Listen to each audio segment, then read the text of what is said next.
What's up, you mutts? It's another episode of the Kevin Clancy Show. Today, we've got Nate Bargatze on the show. On the back half of the podcast, me and him sat down for like an hour and a half. In my opinion, he is one of the, if not the funniest, naturally funniest comedians on the planet right now, and maybe ever for my money.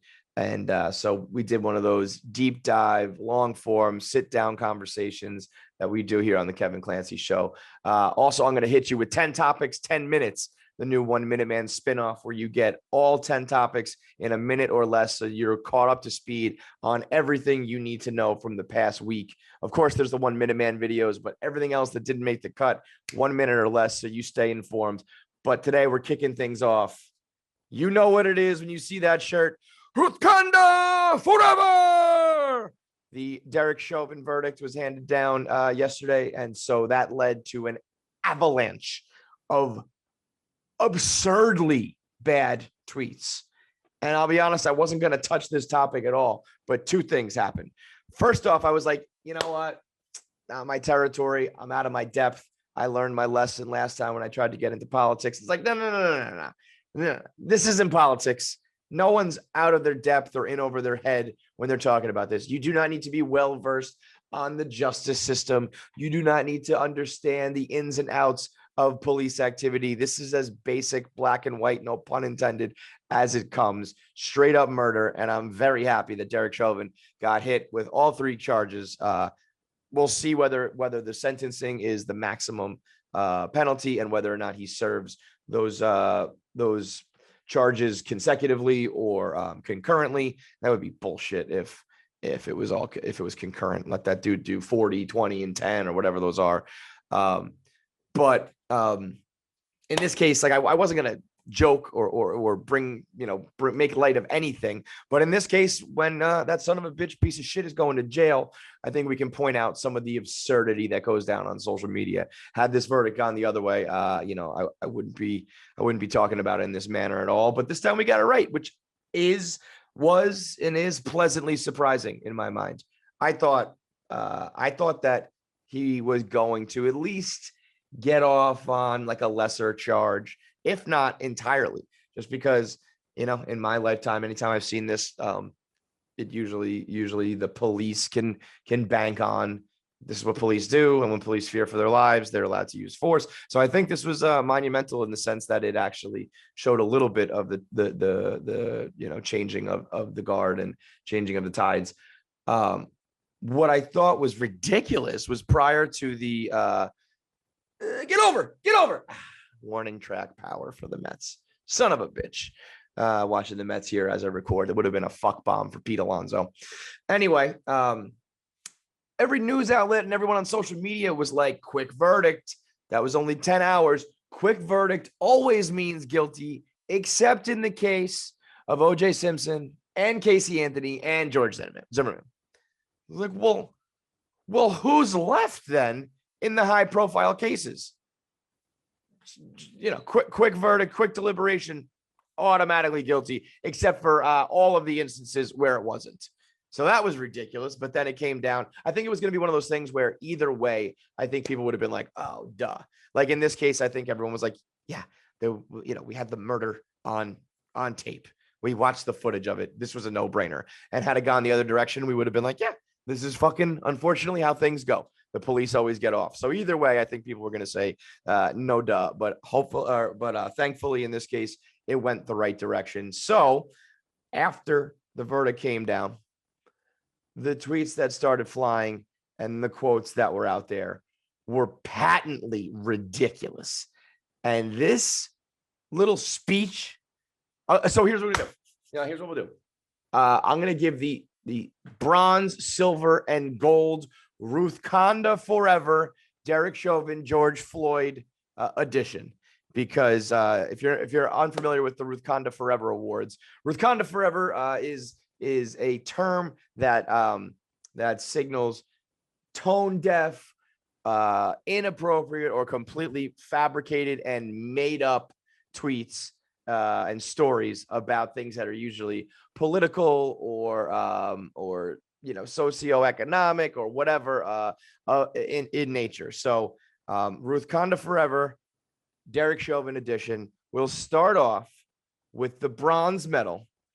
It goes to the Las Vegas Raiders, who posted a black background with just white block letters saying, "I can breathe for 2021." Not only did they post it, they pinned it. They pinned it. "I can breathe for 2021" from the Las Vegas Raiders. I mean, I like I just said, it's not a topic that you should be afraid to speak on if you're not like well informed, because it's just cold-blooded murder. That being said, I do believe there are certain people, certain places, certain outlets that should be talking about this, and certain ones that should not. And the Las Vegas Raiders social media account, whoever runs the Twitter of the Vegas Raiders, probably not the people you want to turn to for your George Floyd murder case reactions. "I can breathe," just, being a little punny, almost being a little, ironic in a sense. And I get it. I kind of understand the idea of being like, this was a win, and this was, we can exhale because justice was served. But like, no, dude, using the guy's line as he called for help out to his mother as he was dying and slowly being murdered, "I can't breathe," you to be like, reverse, "I can breathe." Not great. And then the icing on the cake, the pinning of the tweet. Holy moly. As exceedingly stupid as this is, I do feel for the social media person here who posted this, because they thought they absolutely rocked it. They thought it was like, press send, tweets out, my work here is done. Watch the retweets roll on in. Watch those likes stack up. Watch my replies come in. Like, your boy did his job for the night. And you know what? They probably felt that for a second. They press tweet and they see the avalanche and they see it rolling in, and they're like, "Oh wow, like killing it." And then they're like, "Oh no. Like, let me delete. Let me hop in a time machine. Let me go back." But it's too late. It's out and it's pinned. At the moment that I am, let me actually refresh this here. At the moment that I'm recording this, it had 2,749 retweets, 41,000 quote tweets. And I can't even see how many replies, but I'm sure a fuck ton. So quite the ratio for the bronze medal of the Ruth Kanda Forever Awards, George Floyd edition. The silver medal goes to the mayor of Minneapolis, Mayor Jacob Frey. Obviously, Minnesota, Minneapolis, like in the center of this entire tragedy. And the mayor says, "George Floyd came to Minneapolis to better his life, but ultimately his life will have bettered our city." The jury joined in a shared conviction that has animated Minneapolis for the last 11 months. They refused to look away and affirmed he should still be here today. The old, like, George came to get better, but him getting murdered is going to better us. Not good. Not good. There was this wave of people using this verdict as like it's tragic this guy was murdered, but what a day for insert justice cause here. One woman said, I don't have her tweet. She didn't crack the podium. She didn't make it to the top 3, but she said, "This is a great day for the fight against toxic masculinity." Like, why don't you put aside your cause of the moment while, we're talking about a guy who was murdered in cold blood. Today is not about the fight on toxic masculinity. Okay. And even if you are talking about the fight on racial injustice and the justice system, like, yes, it's a good thing, of course, that he was found guilty. But that doesn't, it doesn't erase anything. And the guy still was fucking murdered in cold blood. And that's why the gold medal for Ruth Kanda Forever, George Floyd Murder Case Edition, Nancy Pelosi. Listen to this quote here. I mean, that is absolutely fucking astounding. For sacrificing your life for justice. Thank you. For being there to call out to your mom. For being there. Call out for your mom. I can't breathe. But because of you. Holy fucking Christ on the cross. Thank you for sacrificing your life. Like, we are not talking about a soldier who enlisted and gave his or her life willingly to fight, to die for a cause. We are not talking about a hero who jumped in harm's way and made, a sacrifice for the life. We're talking about a guy who had his life forcibly taken away from him. Talking about a guy who was murdered in cold blood, who, if he and his family had it any other way, he would still be here. I mean, again, I understand the idea that there is some good that can come of this down the line, that we did get a guilty verdict, and it was the first time that people didn't protect the police. But, it's not like George Floyd woke up in the morning and be like, you know what I want to do? I want to die for the cause. I want to die for Black Lives Matter and make sure that, my murder case changes. No, I mean, the dude did not want to get his fucking neck knelt on.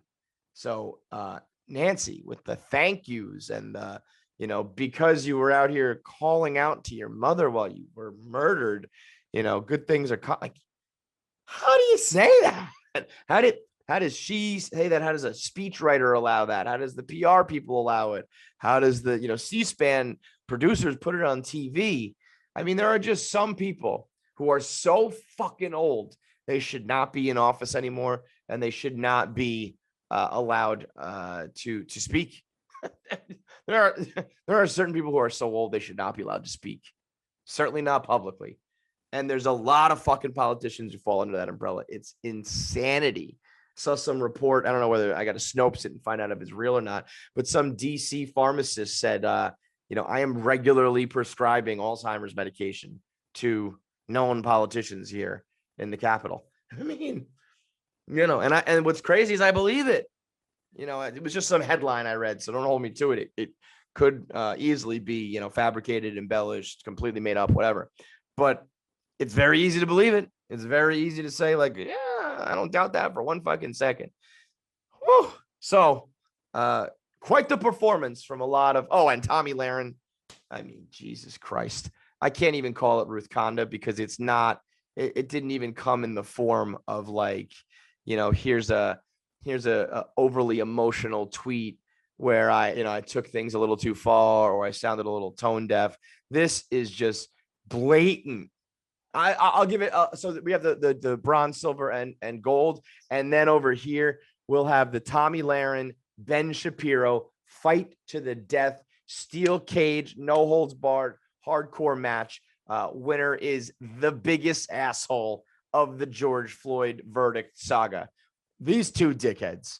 Ben Shapiro immediately tweeted in response to Don Lemon saying justice has been served. Ben Shapiro tweets, and we all know he would have never said this had the reverse verdict been reached.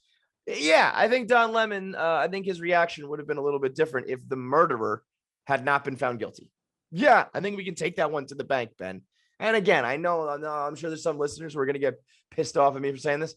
Go ahead, because what we're talking about is a murderer who was found guilty. And if you got some problem with that, then that's on you, not me. Goodbye. I don't need your downloads. I don't need you to follow me. I don't need your support. I don't need your money. I don't need anything if that's what you're down with. And then on the other side of things, you got Tommy Lahren, who is still just harping on the looting and rioting debates that are really not happening anymore, saying, you got your justice, speaking to anybody, in that community or anybody with a fucking soul, heart, and brain who wanted the murderer to be found guilty. You guys, you people got your justice. So I assume there will be peace in Minneapolis tonight, right? No rioting, no looting, no harassing police officers. This is kind of justice for everybody here, Tommy. Again, if you have a heart, a brain, and a soul, this is not like, oh, you guys got justice. We'll get it next time. This justice is kind of like for everybody in this case. And to just go ahead. And then she followed up saying, is the Foot Locker safe tonight? Should be, right? Justice, right? No need to steal in the name of George Floyd anymore, right? And at the time she's sending this, it was minutes after the verdict was sent down. So probably like 4:30, 5 o'clock Eastern time. Like I don't know. It's 9 o'clock right now. I'm not seeing any signs of looting and rioting in any city. I don't believe. So like, you kind of look like a fucking asshole if there, first of all, is none. But even if there is, just the time and the place for talking about it, and that wasn't it. Not in the moments after a murderer was found guilty. Probably should have been more like good job. I'm actually surprised even by Tommy Lahren on that one. Tommy Lahren I find to be unbearable to watch and or read, but also I truly believe in my heart that it's all an act. I mean, this is someone who we know in the past has been involved in other publications, and her social media footprint has been the exact opposite of what she's putting out there nowadays. So I think it's like, which way is the wind blowing? Which way is popular right now? Which way is going to get me followers and money and attention? And obviously her being like the pretty blonde conservative has played well for her popularity wise, and I'm sure financially.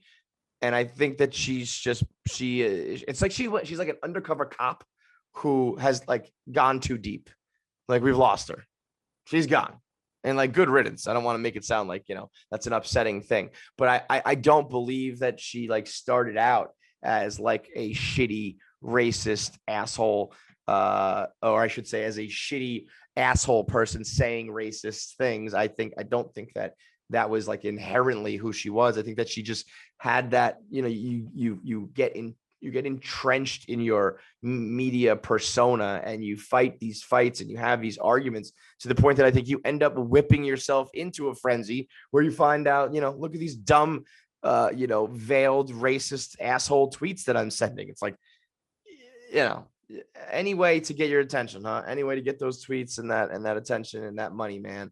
It's a sad one. So Ben, and the other one's kind of being a like, oh my God, can you look how tone deaf and stupid Twitter can be, versus the people who make a living off of it, where it's like, oh my God, you guys fucking suck.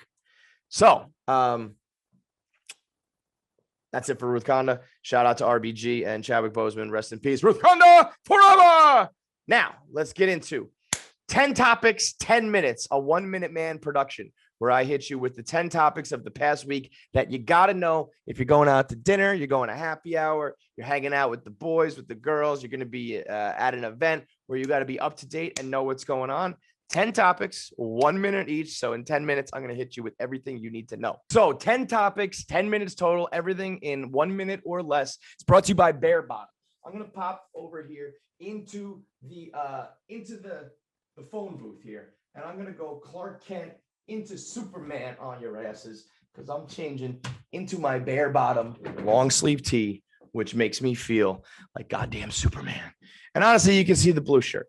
The blue shirt makes my eyes pop. That's something I don't need to tell you. You're watching on YouTube right now. You know that. You can see that. I don't need to explain to you that the blue makes my eyes pop, because you're just seeing that. What I do need to explain to you is how fucking soft these shirts are. I can't even describe it. It looks kind of just like your average cotton tee. It's not. It's so soft. It makes me feel, it actually brings me happiness. You ever put a shirt on and be like, I'm happy. I think like some serotonin starts like rushing through my brain. And you know what? If you're looking like me, like your boy's like 6 foot, 185 pounds, plus 10, plus like another 2.5. and maybe another 2.5, which if you're doing the math, carry the 1, you're talking about that 2 handle, which is like not good. And so every like t-shirt I put on, it's showing lumps and bumps, my lovely lady humps. It's like, no, this is not great. The bare bottom though, I don't know how it just kind of like lays nicely, perfectly. I got this shipment the other day, bare bottom, bare bottom, bare bottom, bare bottom. I got the shorts that go along with my joggers. I've got everything I need right now. Long sleeve tees in literally every color: gray, red, blue, navy, the whole 9. The joggers I've got are like this perfect mix of jeans with the joggers. The ankle is not like too tight at the bottom, just tight enough to be stylish, but not so tight that you look like you're wearing fucking MC Hammer pants. And now they've got the shorts made of the same material, which is perfect for the this season, where it's got that 5.5-inch inseam. If you're, young, stylish, and you want to go the thighs out, skies out, thighs out, or if you're like me, I don't even know the phrase. You can do the 7-inch inseam. It's a little bit longer, still stylish though. They've got it all. From the hoodies and the long sleeve tees for the warm weather to the t-shirts and shorts for the warm weather. You go to barebottomclothing.com. That's BEAR, like the animal, clothing.com. Use the promo code Clancy and you get free shipping on your first order. One of the most legit clothing sponsors we've ever had. No bullshit. Barebottomclothing.com, promo code Clancy. All right, let's do it. We got 10 topics, 10 minutes, a 1-minute man production. I'm going to put 1 minute on the clock. 1 minute on the clock for topic number 1. Hit it. Jaleel White, a.k.a. Steve Urkel from Family Matters, has his own brand of cannabis called the Purple Urkel. Did I smoke that? If you don't know, Steve Urkel is the greatest TV nerd of all time, right up there, neck and neck, 1 and 1A with Dustin Diamond, a.k.a. Screech. May he rest in peace. But Steve Urkel was the biggest fucking dork in the world with that like Pee Wee Herman strut and the suspenders and everybody. And he was always falling over and being a total goof. But the real life Urkel was much more like Stefan. Remember Stefan Urkel when he would go into the magical fucking, phone booth thing like Superman and turn into a new cool suave guy? Well, that's because he was smoking that ganja. He was hitting the hot leaf. He was hitting the devil's grass. And so now Purple Urkel is available. And he says, anyone who knows me personally as Jaleel White knows that I'm into adventures, big laughs, and excellent food. AKA Steve Urkel, he likes to fucking smoke weed. He likes to get high as shit. So shout out to Steve. That's going to be big money. So anybody who's in on the cannabis game right now, you're about to get paid. And Steve Urkel with that Purple Urkel, he's about to be at the top of the list. Topic number 2, Matthew McConaughey says that he's going to make says that he's considering a run at governor of Texas. Now, George W. Bush was asked about this by Jenna Bush's daughter on whatever fucking morning show she's on. And his only response to that was, yeah, I saw that. It's no joke. It's big business, I think he said. He said it's a hard business, which is like George W. Bush being a guy who likes to just like watch baseball and probably like drink some beers and just hang out now that all his responsibilities done in politics. That's him saying, Matthew McConaughey, are you fucking crazy? Like the last person in the world who should run for office is Matthew McConaughey, not because he's incapable, which he probably is, but I don't know that for a fact. He probably is not able to be a governor, a mayor, or anybody in politics. But the fact that he would even consider it when his whole life is just being laid back, cool, and saying, all right, 3 times in a row. Why put yourself through that and go into politics, dude? No fucking thank you. Just continue being Matthew McConaughey. I'm kind of liking these bells, which is like the church bells, almost the like forever and ever. You know what I'm talking about? Shout out to the Catholics. The altar boy was just down there ringing those bells when we were supposed to believe it was like God above or some shit. I'm kind of liking the bells here for 10 minutes, 10 topics. Topic number 3. The Super League is dead. RIP the Super League. It went from April 14th, 2021 to it went from April 18th, 2020 to April 20th, 2020. Very short-lived, but all of the major clubs are backing out of the Super League idea, which was basically every big soccer team is going to say fuck off to all the other leagues and all the other small clubs and join the Super League. It was dead on arrival. because these soccer fans over in Europe are like all about like, oh, we can't do that because soccer is more than a game and it's more than a business. It's our life and shit. It's like, shut up. Just shut up, you European soccer hooligans. The Americans, we know it's about fucking money. These guys say that as if they're not paying Ronaldo and Messi and these guys like $50 million a year. It's all about business. It's always been about business. Give me the Super League where you're making money and you're playing all-star games every week. I don't give a shit about the crappy soccer hooligan club that can no longer play because the Super League is around. Give me the Super League, you big babies. Topic number 3, the Lakers catfish situation with Vivian. Now, I did a full 1 Minute Man breakdown. You can go over to the YouTube on the Kevin Clancy Show page or the Instagram and watch my 8-minute breakdown explaining who the Lakers fan podcaster catfish was. Vivian pretending to be a cancer-stricken super fan and all the other Twitter personalities who may have been playing Vivian. But the final piece of the saga was when Vivian tweeted out a picture trying to prove that she was in fact real. It was a picture of herself holding up a piece of paper that said Vivian, except Vivian was spelled incorrectly. Vivian with an E instead of an I. You know who else spelled Vivian with an E instead of an I? Waleed, the guy who was friends with Josh, who was staunchly defending him way too much for my liking. So Waleed misspelled the name Vivian the same way that the Vivian Twitter account did. What does that tell you? It tells you that Waleed is Vivian. That I have not seen a spelling mix-up to solve a case worse, as bad as that, since the Jinx. Remember that? Remember when Robert Durst spelled Beverly Hills wrong? And then he spelled it the exact same way on the anonymous note to the police. Oh, if you're going to be catfishing and you're going to be hiding and having secret identities, you got to make sure your spelling's on point, you fucking morons. Keeping with the NBA, topic number 5 here.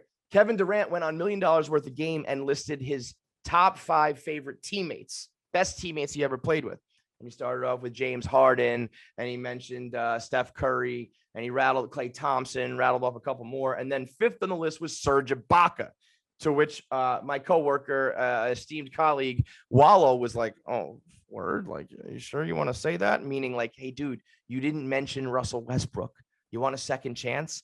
And then Kevin Durant backtracked and was like, oh, shit, I forgot.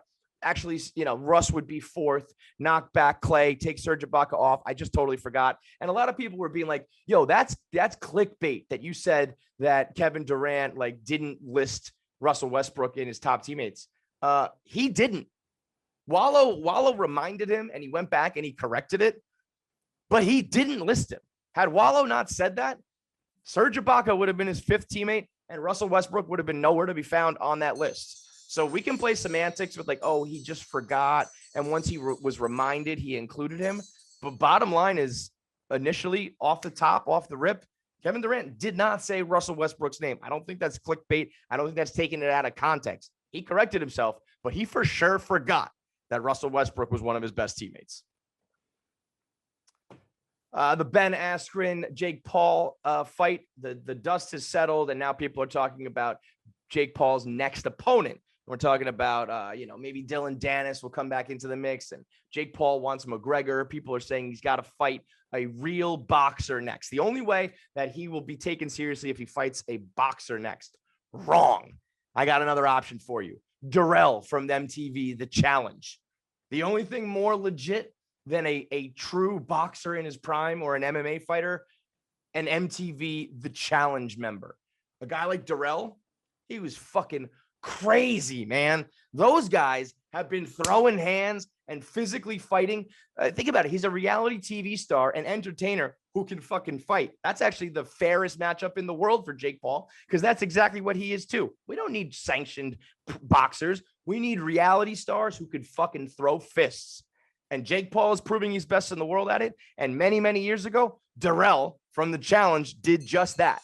So any of those motherfuckers, Darrell or CT, any of those crazy guys who went on MTV and fought each other and fucked chicks on television and stole money and schemed and scammed, those guys, that's a worthy opponent too. Jake Paul, Darrell, take the fight, make it happen. Topic number, 7? Yanet Garcia, the sexiest weather woman in the world, has officially joined OnlyFans. Your boy's signing up for OnlyFans. Now, your boy's already signed up for OnlyFans. Let's not get it twisted. I actually signed up for OnlyFans and I panicked about people finding me on there because I thought that was like kind of sleazy or whatever. So rather than just putting like my name, KFC Barstool, I made the name Ubaldo, like Ubaldo Jimenez. Don't ask me why. I'm known as Ubaldo on OnlyFans. Yanet Garcia, let me tell you about her. If you don't know her, she is the hottest weather girl ever. She is so goddamn sexy. And when she's doing the news in front of that green screen, when she's doing the weather, and she turns sideways to be like, over here in like the Castilian region, it's going to be 80 degrees. That ass is popping.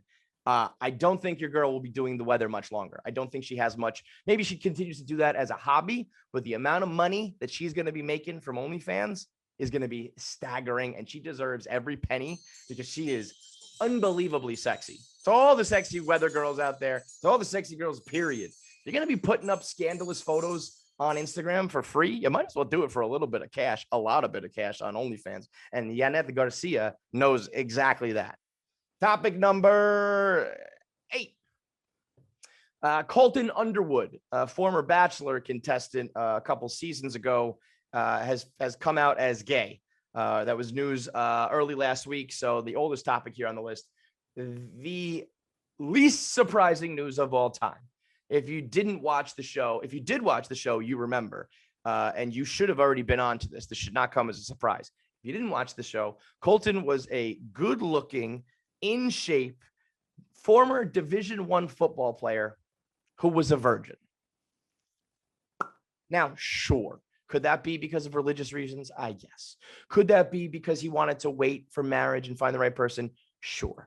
Could it also be that he just did not want to have sex with a pussy? Yeah. Ding, ding, ding. We have ourselves a winner. You don't go on a show and have 25 beautiful chicks salivating over you and not want to fuck any of them. You don't play college football and not have sex with girls unless you're gay. So shout out to Colton for coming out of the closet. Proud of you for that, dude. You know what we're not proud of? The fact that you were kind of like stalking that chick. I'm not going to speak indefinites here because I don't know the exact story, but there was a tale of him stalking the girl that he was kind of together with after The Bachelor, which seems to be the new thing. Like Kevin Spacey did that when he got in trouble for like inappropriately touching all those boys back in the day. He was like, I'm coming out of the closet. I'm gay. Like, newsflash, guys, that doesn't matter enough anymore to somehow deflect from your illegal activity. Nobody cares you're gay. Everyone's kind of like, yeah, okay, fine. But why were you assaulting those boys? And why were you stalking that girl? So who cares about Colton being gay? Let's talk about him and why he's stalking people. Topic number 9. Sorry, folks, TikTok drama. Gotta do it. Gotta do it because the TikTok drama overlaps with a little hip hop drama. Addison Rae, you know her. She's the one who does the dance moves and then does those stupid faces at the end. It's like her and Charlie D'Amelio. It's like her and Charlie D'Amelio at the top of the TikTok world. She was dating Bryce Hall. He's been known to be on the BFF show with Dave Portnoy and Josh Richards. Well, Jack Harlow, the rapper, slid in there and hooked up with Addison Rae. Bryce Hall had a meltdown on Twitter, tweeting out like, I can't believe I let this happen. I'm so stupid. What a downgrade from Addison Rae. Bro, Jack Harlow, mega upgrade from Bryce Hall and any of the TikTokers. Jack Harlow spits bars, okay? Jack Harlow is a legit rapper. Until you've been on a track where you got a remix with Lil Wayne, it's not a step down, Bryce Hall. I'm going to go as far to say that Bryce Hall is the biggest loser on the planet. I hear the fucking bell, but I'm going to keep going because I believe dollar for dollar, pound for pound, Bryce Hall might be the biggest loser on the planet because there's probably some like scumbag, mean, horrible, actually bad person who's living in the gutter who's a bigger asshole than Bryce Hall. But that guy's supposed to be an asshole. He got dealt a shitty hand. He's homeless. He's living in the gutter. He lives in the sewers. He's a bad person. He should suck. Bryce Hall is young. He's hot. He's in shape. He's rich. He's popular. That dude, he should be cool. He should be more like his buddy Josh and Griffin. They're just laid back, being like, yeah, man, like life's awesome. Why is Bryce Hall always having meltdowns and picking fights? This is the guy who said he was in like 50 street fights or something like that. Bro, either you're lying or you're just an asshole. And you should be nothing but smiles and chilling. Pound for pound, dollar for dollar, the biggest loser on the planet. Last topic. Topic number 10 here on 10 Topics, 10 Minutes. Game of Thrones tweeted out, winter is coming. Summer's coming, not winter. But this is coming on the heels of HBO announcing that some of the prequels are back. Ooh, big fly, big home run. Yabo! Right in your fucking face, Cubs fans. Shout out to JD Davis. JD double Davis. If you're down a couple runs and you need runs now, call JD Davis. 877 runs now. I apologize for anyone trying to get their 10 topics in, but I'm watching the Mets right now and they had a big home run. So I'm going to restart the clock because that's unfair to Game of Thrones. So Game of Thrones, this came on the heels. So Game of Thrones tweeted out, winter is coming on the heels of them announcing that, that the prequels are back in action, that the one with Naomi Watts talking about the long winter and all that shit is actually back. And I'm just here to say, like, I'm about it. I'm down with it. I was talking shit about the finale, and I forever will talk shit about the final season of Game of Thrones and how badly it ended. And I swore them off. Nobody rewatched it during quarantine. Nobody's talked about it. Nobody cares about it. It truly ruined like the entire series. It was that bad of an ending. And I remember being like, I never need to see Game of Thrones shit ever again. And then they dropped this tweet and they talked about those shows being back in action. And I was like, I'm for sure going to watch this. No doubt about it. Give me a Thrones prequel with some good actors and some different writers. And I'm back on board 100%, because if it's even 1% as good as Thrones was in at its peak, it's worth watching. That's it for this week. 10 topics, 10 minutes. We'll see you guys next week. Now it's time to get into our big interview with Nate Bargatze, who has one of the sharpest beards I've ever seen, one of the cleanest cuts, most lined up. And to be honest, he probably uses a little manscaping, because I know we talk about manscaping using the clippers for your junk and your family jewels and all over your body, but I use it for my face too. And I'll be like, wink, wink. I don't use the same ones for like the rest of my body that I do on my face, but I do. I mean, I do. It's my face. It's my body. What do I care? Should I probably keep those things separately, like my intimate zones for my face? I probably should, but I don't really fucking care. So I trim up the face. I use it to trim up my neck. I trim up my whole body using the Lawnmower 3.0 that has anti-nick technology. So you're not going to cut yourself and you're not going to bleed, but you are going to get a close shave, a close trim to keep your hair on your face and your body hair on point and trim to exactly how you like it. It's got the little guard with 3 settings. So you can go long, medium, or short, all the way cut. And then once you do the trimming, they have the ball toner, which you put on your balls to keep them toned and tight. They have the ball deodorant, which keeps you smelling good. They have moisture wicking boxers that you can buy now and wear the Manscaped underwear to keep your shit breathing after you do all the trimming and all of the, lotioning and moisturizing. So from start to finish, from the trimming to once you're heading out with your family jewels all clean and tight, Manscaped takes care of you from start to finish. And right now you can go to manscaped.com. That's Manscaped with a D at the end, manscaped.com. Use code Clancy and get 20% off your first order. That's manscaped.com, promo code Clancy, get 20% off. It's Nate Bargatze on the Kevin Clancy Show. Let's do it. How long you got, Nate? Whatever, man. All right, we're going to do like 4 or 5 hours. Yeah, let's get into it. Let's dive in. I'll sit like this and just be like, This is the Oprah sit down. yeah. Good. All right, man. Well, I appreciate you coming on, giving me the time. I'm always interested what you guys do after a big special. Like right now, Greatest Average American comes out. Are you like, I'm good for a little while? Like, I feel like you knocked it out of the park again. I feel like the reception's been good. You kind of did what you set out to do. And now you just get right back into it, or do you like chill for a little while? No, you're back into it. I mean, this is the most stressful. I mean, you got to get a new hour, dude. Like, I didn't know if it was like, I got to get a new hour, but I can take like, a month off or a couple weeks or something like that. Or if it's just like, go.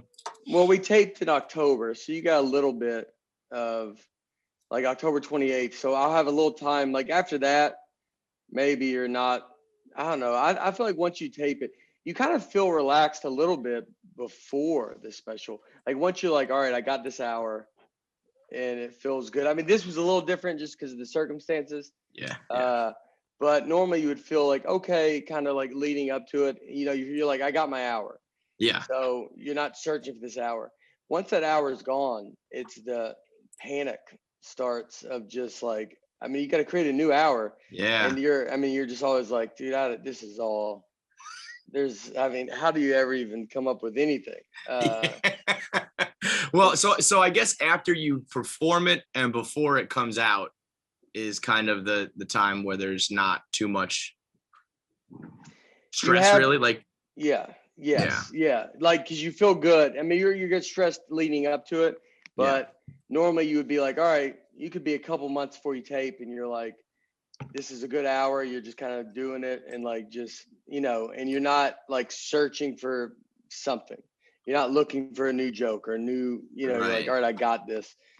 And then once you tape it, I mean, you're kind of calm right after it, but you know, like, I've got to start, you know, you got to, for me, I got to kind of tell my brain, I'm like, all right, we got to like kind of now be on the lookout and what's that's really what it is, right? Is like, I mean, I heard you talking on Rogan. I think you mentioned it on our show when that and it was in your special, the guy who thought you were his wife.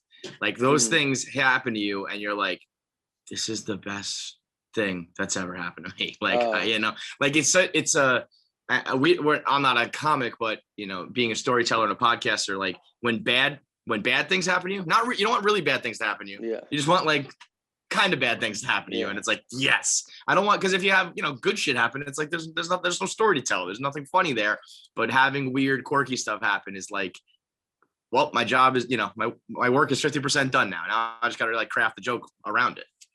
Yeah. I mean, I have like wife jokes sometimes. So like, I can tell like if I ever get comments, I mean, I do pretty good now. We've talked about comments before, but like, not reading them, but like someone will be like, oh, this guy's just in a bad marriage. And you're like, what do you want me to tell you that it's great?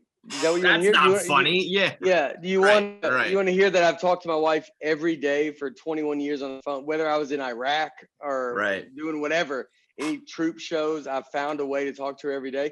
Is that what you want? Do you want that to be nice and fun? Do you want me to tell you when we say like, I love you before bed every single night, man? Yeah. Like when we're tucking in the kids together? No, it's not what's funny.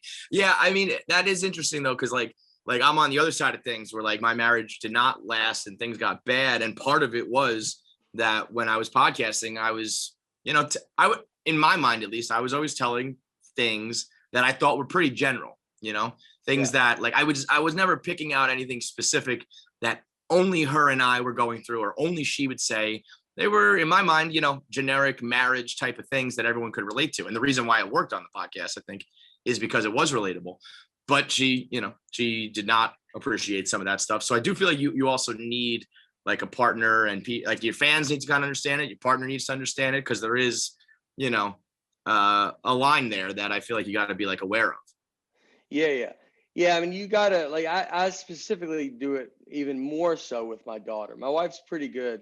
Mm-hmm. But with my daughter is like, which, you know, with your kids is like, I don't want them to never feel like, you know, they can't come to their dad. Right. And so I don't want them to, you know, would break my heart if she ever was like, well, I don't want to tell you this because you might talk about it. You might put it in the act, so, right? Yeah. And I'll talk to her about jokes, and I constantly tell her, like, I would never say anything that she would never want me to say. Mm-hmm. And I would never do anything, you know, the stuff I do talk about is very broad, like her being on YouTube, wanted to play. She didn't like to joke about her playing her iPad and stuff, but like, that was like, I was telling her, like, this has nothing to do with you. This is every kid in America. Like, that's why the thing is funny, is because every parent is like, so you sometimes explain, like, this is a very broad thing. I'm never specifically going to say something about you that's like, you know, I also think that you are just a fucking master of the craft, where, you know, I was probably going out there on a podcast, kind of just like, you know, swinging a sledgehammer, saying things that were blunt and not doing it very like tactfully, where I feel like you've just kind of mastered the art of like how to do it in a way that, you know, it doesn't ever come across as like, you're a bad guy or you're in a bad, like, I think anybody who takes away from that, this guy's in a bad marriage. It's like, I don't think you're really watching at all, man. I think the way you do it has always been pretty like respectful, and that's what makes it so funny is like the careful way in which you do it. Yeah. It's, you got to remember. Goddamn internet. Yeah. You just froze. It's so fucking embarrassing every time. This is like this is a new show. What are you looking for? Displays there. Maybe you do have like a bad luck. It's. Is Barstool on its way down? Is that y'all can't afford the internet anymore? You're like, oh, this Barstool's in trouble, dude. Like they're having. See, this is kind of what I'm talking about. This, we could sit here and talk about how you're crafting your jokes well, or I can ask you, do you believe that certain people might actually be cursed? Because I feel like every single time I touch anything, it turns to shit at all times. Like I knew this internet was going to crap out. I knew something like this would happen. And I feel like it has to do with me personally. And the world is like always just throwing that shit my way. Do you believe in that, Nate? Do you believe in like I don't know. karma, superstition, what goes around comes around, all that kind of shit? Yeah. I mean, I could see, I know if you're nice and you put out good stuff, but I think you attract the people that are good. Yeah. So I get that a lot. People tell me all the time because it's funny in my personal life, people who know me, I'm really nice, I'm friendly, I'm easygoing, whatever. The content I put out on the internet is always very like, fuck that, or skeptical or cynical, or my reaction's always kind of like, negative in a way. And so people are like, you're a negative person, and what you put out, the internet, the universe gives back to you. And I was always like, shut up. And now, like 15 years into the internet, I'm like, maybe, because I seem to be getting nothing but the bad vibes. So maybe you're right, man. And I think in that case, you'd be probably getting some pretty good vibes. I feel like you've always been like pretty. I don't think you was like an overly negative guy or anything, do you? I mean, you gotta have obviously some negativity to have comedy, where you gotta, everything comes from a place, but it depends on where you put it. Like, it's the negativity maybe is towards me versus to someone else, other people, right? Like that's what I was, I don't know about, but like, when you write jokes to be mean, like, am I mad at that person that I'm writing the joke about, or is it me that's the problem? Like, it needs to be you. And then that's, that way you can talk about whatever, because you're never, there's always people on the other side of the joke. So like, you don't want to just like, I don't want to make someone feel bad. I don't want to make someone feel less than me. I don't want it's like, I'm no better than anybody. It's like I know I'm doing this and doing comedy and things are going great, but like, it doesn't mean I'm better than you. It's like, this is just the life that I'm kind of doing. And, so it's like, if you're conscious of that, that's where it really comes from. You can be negative you're doing a show. So it's like, I'm not watching it for you to tell me how much you like somebody or something. Like, that's always my thing. It's like, it's never, like you said, there's, negativity in comedy. It's like, if I sat here and just told you all the good things and all the happiness, you'd be like, shut up, man. It either seems like you're rubbing it in, or it's just not that funny or interesting. That happens with comedians. You get to a point where you get very successful in your life for maybe not even your reason. Like, you could have Kevin Hart. Kevin Hart can't go out. Right. He can't go to Target and like have a normal experience. So sometimes like with comedy is like that, you got to be conscious of that, because you get nervous about that, because you're like, someone they own a jet now. Right. And it's because they're that busy. And then it's like, so what are you going to talk about? The TSA lines? Like, you're not, you're not doing any of that stuff. So yeah, you got to somewhat be aware of it, and then try to at least find what are you doing that is relatable, Yeah.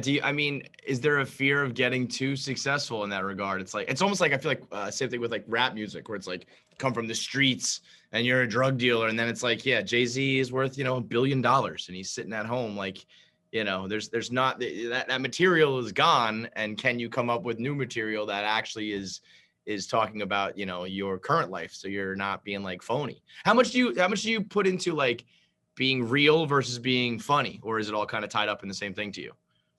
I try to keep them as close together as possible. Yeah. And so it's, you want to be, you know, I want to be me. I want, like, you know, I don't want two different characters. I mean, obviously you have your life, your personal life, and there's gonna be lots of, like, people always ask my wife, like, oh, is it just a barrel of laughs all day being with a comedian? And my wife would, no, it's not at all. Like, because we still, you know, have bills, and you're still living a life, and your daughter still gets upset or throws a fit, or you get mad at your wife, or you get in a fight, and then there's normal times and good times. And so, yeah, sometimes you got to, like, figure out how to balance that kind of stuff out. But yeah, it's, I mean, I don't know. Yeah, you want to be the same person. Like, if you meet me, I want you to meet, like, you're like, oh yeah, it's like, was I different than on stage? You know, you can meet people that were comedians that you're like, oh, they sound different. Right. Like, they don't even, like, you wouldn't even recognize them. And, you know, like, so you want to be like Chappelle. I don't know Chappelle really, but, like, I've been around him, and he seems like the dude that's on stage. Right. Like, it's that guy. Rogan is that guy. Like, you know, they're the same person. When you meet them, it's not, you know, they could be a little more probably, you really got to see it if who's around you. Like, you know, I think if, you know, if they got a lot of people around that they don't know, that's where people can kind of shut down. Right. Yeah, but if you're with your you know, people, you're in a comfortable situation, you want to be the same guy that you are for your fans. I mean, I always kind of said it was like, for us at least, you know, I just ratcheted it up a little bit, you know, like some of the, just a little more ridiculous, a little more over the top. It's an exaggerated person, but you're never going to catch me being like completely different. I can't hear you. Motherfucker. Yeah. Dude, now I see you. Now it's good.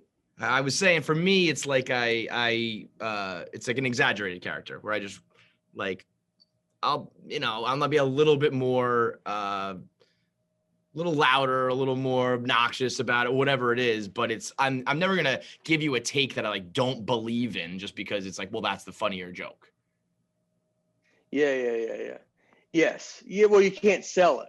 You know what I mean? Like, it's hard to sell a joke that's like, that's not true at all. That's where, like in my act, you know, like, if I want to make anything up, then it's got to be what I think those people are thinking. So if something happens, the Olivia joke, if the guy's like, Olivia, it's like, well, what's that guy thinking? And so then I make that up in his head. Well, that could be made up, but the truth of it is there. So you got to have the truth there to be like, yeah, that happened. And then you expand it, you know, with that thing. And then you just hope that people, you know, like we were talking about earlier, like, you're with fights with wives, that you go like, well, I'd imagine everybody's having this same fight, because I realize that you're like, we're not all just this unique unicorn. You're like, we're all going through the same stuff. Absolutely. That's what I like. The point, like, I like to get, like, you know, especially with TV, like, TV can be, when they write shows, it can be such, like, race related, and you want to go like, it doesn't matter if you're from England or Africa or Australia, you still fight with your wife. Mm-hmm. You still have this exact same thing. So why not, like, when you write a show, like, humanize, like, just be like, it doesn't always have to be like, I'm black or he's white, and that's right. And that's the interaction is from that. Why would it not be like, yeah, man, I was behind a black guy driving, is behind a white guy in traffic, and he honks at him. Doesn't have to be anything. It's like, why not be all just the same? We are the same. Right. We're all doing the same stuff. Yeah. No one's better than anybody. I learned that with, like, I remember thinking that so much of the things happening at home with my life or in general was because I was a Barstool blogger and had this weird, like, internet notoriety thing going on. And then I would end up talking to, like, fans that I met along the way or new friends who were, you know, working, like, selling insurance, who had the same exact experience. And I was like, oh, wait a minute. It doesn't have anything to do with any of that. This is just, like, who, you know, we are as people. Like, it doesn't matter where you are, where you're working, like, how old there's commonalities, like, everywhere. And I think, like, just being able to pick those things out and realize those things is like half the battle in like doing comedy, really, right? Is like recognizing those moments and being able to put them out there. Yeah. That's exactly like you just got to be aware and like go, all right, this felt like a very human, last night I was at something and a new friend was his wife, like this guy, she goes, look at the guy over there in the blue shorts. And I looked over and the guy had a boot on his leg, like a cast, and he was wearing a lei, like it was a party. And it was funny to me that the blue shorts is what she did to describe that guy when he's got two very other distinct things. Yeah. Yeah. You're like the guy with the cast, or are you talking about the guy with the lei? And you're like, and you just picked the blue shorts. And like, but that kind of moment, like, I don't know if I can make that a joke. I mean, maybe. It just happened last night, so I think about it and I'll try to see if I can put it somewhere. But I did like, it's like that kind of stuff. It's like, that was this golf tournament for Tracy Lawrence, country singer, Kid Rock's there. Like, there's a bunch of other stuff going on. Mm-hmm. But that is kind of, but it's like, so you talk about that. Yeah. Like, it doesn't matter that Kid Rock is there. I want, this was a very normal, just, conversation. Like, so maybe I'll talk about that without going, Kid Rock's next to me. And, John Daly was there. So, you're like, that doesn't mean anything. Was that something that you picked up on like right away? Kind of like, to pick out the more obscure thing going on is probably where the more like the better humor is. Yeah. I mean, I said it to her. I was like, and I actually just met this guy's wife. I met both of them. I've known them for an hour. 2 minutes. Yeah. Yeah. And I'm like, I actually been talking to him for an hour, and his wife, I mean, maybe within 10 minutes of her showing up. And I was like, use the blue shorts. Like, but you realize, but she laughed. She was wonderful. She's got a great sense of humor. Like, and she gets that we were all laughing about it. So yeah, I don't know. It's you just, it's like, I mean, you can make fun of stuff like that and they don't get mad because it's like, yeah, it's funny. Like, it's harmless. Yeah. You're not picking on anybody's personality or anything. It's like, I could do this. I would do the same thing. It was just funny that was what she used to describe. When did you realize that you were like good at picking those kind of things out? When did you realize you were like better than the average guy at comedy, or not even at comedy? Because I guess it starts at such an earlier age. Like, how old were you, if at all, when you were kind of like, oh, I'm making people laugh like more than everybody else here. Like, I'm good at this. I'm good at observing what's going on and turning it into something funny. I don't know. I don't know if there's an exact point. It's but I do think about that a lot. Like, what makes like a comedian, like, well, what's different? I feel like it's like if someone's a basketball player, it's like obvious, or there's a lot of things that are obvious. Yes. And so it's like, I mean, you're in the same boat where it's like, well, what makes us, and is it because we're trying and no one else is trying? Right. I mean, which it could be. I don't know. It's like, I mean, I feel like you have to be very self-aware. You have to be you're just kind of very observant, but things can eat you up. And for me, it's never really, I mean, not that it's not big things, but it sometimes can be stuff that's very stupid that doesn't need to be, and I can dwell on it. Mm-hmm. And, you're like, I shouldn't be dwelling on, like last night I was making that joke about that girl with the boob, but like, why, like, what if I got mad at that? Like, what if I, like, and that's all I thought about. If she was very sweet, but if I didn't like her, like if I met someone that I didn't like, I would be like, I would take it like, I hate. Like, what's wrong with you? Yeah. Why'd you do that? Yeah. Yeah. So like, I don't know if there's an exact like time. I'm trying to think if there's ever like being a kid or something, but you just are very aware. You're very conscious of what's going on. You're very like looking at any interaction. You kind of think about the interaction before you get in the interaction. Mm-hmm. So like, I think sometimes if I'm about to talk to someone, I'll think like, how's it going to go? Like, is it going to really be, do I want to have it? Do I not want to have it? Is it going to be awful? And you like overly think about stuff, which is exhausting. I was going to say, that sounds terrible, man. That sounds like you have like it's like a social anxiety where you're like playing out what might happen in this next interaction, and it might be terrible, and it might be, rather than just letting it unfold.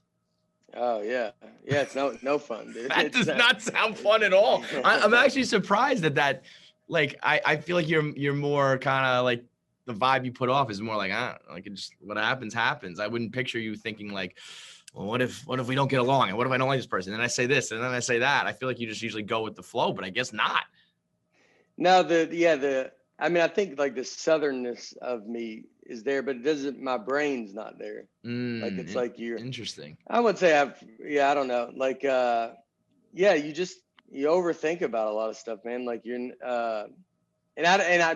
part of me is like, is that what a comedian is kind of just overly you overthink everything. Yeah. I mean, I can take stuff, I actually just talked about this today. Like, I was trying to write a joke about using big words. Like, people use big words. And I'll think about big words. Like, I don't use big words. So why does this person use big words? And I'll think about that. And I think, are you trying to let me know you're better than me? Like, that you're educated? And yes. So you're going like, oh, I went to college, so here's this giant word. And then it's like, but there's a much smaller word that is the same word. You could have the used status with that smaller word doesn't matter. But that big word lets me know I went to college. You don't know what you're talking about. I'm using some big words. And so I'll take sometimes, depending on the person, it's all about what package it's being delivered. Right. A very sweet person, I don't ever take it. But if I feel any like, I feel like that's, I'm from Old Hickory, and like Old Hickory's got a very much vibe of like, we think you're better than me. Like, we don't think we're better than anybody, but we definitely think you think you're better than me. Like, yeah. But it's so like, there's that. It's like I'm not better than you. I'm not better than you, but don't let me catch you thinking that about me, because then we got a problem. Yeah. Yes. And so, like when I moved back to Nashville, I moved to like the nicer part of town from the town that I grew up in, just because the schools are better and all this kind of stuff. And but I remember when I moved over here, it was like a big deal for my mom when I moved here to be like, oh, all right, you're going over there. Wow, okay. Other side of the like, tracks. I could have moved to California and it was easier than to move 20 minutes from her. Right. And it was like that kind of, but that's the vibe that we kind of had, like. Yeah. That on a lot of people, and which is not fair, because you put someone in that. That's like going like, they could be a perfectly nice person who just like happens to have this vocabulary, and like, that's it. They read a lot of books. I don't know. That's it. Yeah. But I also think that if you're going to be able to pick out all the humor, you're probably going to be picking out, you might be fabricating some things or digging too deep or whatever. It's kind of the price you pay, right? Yeah. But that's what I too think. Like, when I hear someone using big words, even like someone as a comic, I'm like, use that word in regular life. Like, because that's what I always think. Like, so you're telling me when you're with your friends, you're just what's an example of like too big of a word for you? I don't know. I can't. I know, but for some reason when you hear can't. it. Yeah. Like a real educated word, like, yeah, you know what, how I know this is like a real feeling is because you can't even give me a big word. That's how little you use big words. You can't even give me an example. Yeah, that's the problem with this joke. I want to write it, but I got to find the example. And so now I'm just trying to to write a joke, I am kind of being aware of an example just so I could be like, all right, maybe I can put it in, but I need the example. So I got to know what it is? So okay. It's got to happen. So I think there's a slew of like SAT words that people remember that they'll try to slip into like conversation. It's back now. Back. Yeah. I feel like there are people who they hold on to like one or two words and they slide those in there, and they're not smart, but it's just something that's stuck in their brain from that one time they were studying. And that's exactly why they're doing it. I mean, I have like three or four. Yeah. I have fastidious is a word that just stuck in my head, and I'll use that. And I'm like, what am I doing? You are not. Is that like No, Festivus? it's I is think it Festivus from Seinfeld? They go, Yeah, you know what? That's it, Nate. Go with that one. Keep telling me. Festivus for the rest of us. But it's like That when must I have been catch some myself doing doll. that, I'm like, why am I like, dude? You don't know. Stop. Don't even do that. And that's exactly why I think if you're aware of it, it weighs on you. I think self-awareness is the most important thing in life. Period. Is being Oh, yeah. self-aware. I Like agree. more than I agree. anything else in life, if you can't tell that you're being the asshole or you're being the holier than thou jerk or whatever, it doesn't matter. Like it doesn't matter what else you got, money, fame, success, whatever. If you can't walk in a room and just read it and like kind of blend into where you're supposed to be, you are the worst. The worst. Someone that's oblivious, which could be kind of a big, I mean, that's about as big as I go, oblivious. But I'm always jealous of them Oh, because it's like, God, dude, I pure want to be like, just amazing. to be, I've learned, I think over the years that like the phrase ignorance is bliss is the realest thing ever, because there are people who, work their job that, might not be the fanciest or they make the most money and they live in their world with like their family and their people. And they don't think about and then that's not to say they're not like ambitious people or anything, but that's it. They're just good with that. They don't think about anything else. They don't think about what's beyond that. They don't think about what can be better. Like if you told me, if you go back like 10 years and told me I'd be where I'm at now, I would be like, whew, like done, did it, like blew it out of the water, better than I ever expected. But yet today I'm still like, okay, well, what's next? Like, that's good. But like, I got to do what's next. I got to keep going. And it's all because I'm just always like looking and learning and wanting to do more. And it's like, oh, I wish I was just like, no, I'm good. I'm just going to stop now. I'm just going to stop and just, this is it for me and just be happy. But I don't have that gene. I would give anything to have that oblivious ignorance, like whatever. I hope it comes because I always think it's fulfilled. So when you're going to feel fulfilled, and so like I thought about that with comedies, like when would I ever quit? And I don't think you ever quit, but maybe when would I feel comfortable to slow down? Like when would I be able to be like, you know what? I don't need to put a special out every 2 years. Mm-hmm. I can put one out in 5 years. I can take 3 years off, or if I can, I don't even know if I could. I always tell myself, I always try to like allow myself to be like, if I want to take off, I don't want to take off right now, but I'm hoping that I hit a point that I go like, I want to slow down, and I'm able to let myself do that. I don't feel the panic of going like, no, I got to keep going. I don't know if that comes. Would that be like a money I thing? think I don't think it's money. I think it's, I mean, obviously you need money to be able to do that, but I think it's when you feel like you're, mentioned for me, when people think about stand-up comedy, that my name is thought about, and like my name is at the top, and like, I mean, but not brother, the top is you're there. No, that's not there yet. It's not. You're not there. I mean, you look at where Chappelle and but Burr, that's why you're never gonna stop, because you are there, and but there's people above me that. Why can't I get them? Yeah, but there's always gonna be that, dude. Almost always. But someone's got to get up to the top. You got to get to that point. So when do you get to that point? Like you look Chappelle. Do you think Chappelle says to himself honestly, and I don't know if he says it publicly or maybe behind closed doors, he just says like, yeah, no, I'm the best. Like I am the best at this. I think he's got to know that I think him and Burr. Yeah. Because it's like but Bill would never say that to you. Would he? Would never? No. I'm not saying he would ever say it. There's a lot of stuff that would never be said. That I don't want to hear them say it. Right. But I'm just saying, and maybe they don't feel that now, but there's got to be someone you're chasing. Basically, when do you stop chasing someone? Yeah. When do you stop going like, I'm done chasing? I think that when you do what we do, and then more specifically, like with comedy, like it's such a grind, and you guys do come up from from nothing, where it's like, I mean, what you guys do early in your careers is sociopathic. It's crazy. It's like when you're up there, 4 sets a night, 7 nights a week, making like $2 a pop, and you're just like, I'm gonna keep doing it.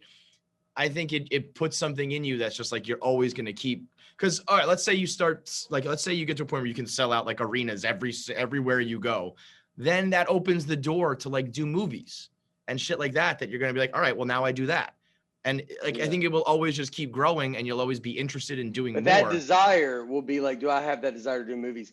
Because that's like, so now trying to sell a TV show, and I'm still trying to do it, and they haven't worked. I've been told no. I mean, that's what's funny is anybody ever gets in any kind of your business, any kind of entertainment type stuff, just be prepared. Your whole career is being told no. You get told no so much, and you maybe get like 5 yeses, like, but and you just gotta hope those yeses are big. But they hit, yeah. But they're so like with a TV show, it's nice to be like, I feel a race in my head to be like, if I don't, there's only gonna be so long I'm gonna want to try to, you can tell me no with this TV show. So if I keep my stand-up going, I look at like, well, I don't know if I don't need this TV, like that's what TV sometimes you think like, well, now I could hit a point where I go, you know what? I don't need it. If I'm starting selling out arenas, that's the only reason I even, and maybe I want to try something different. I get that.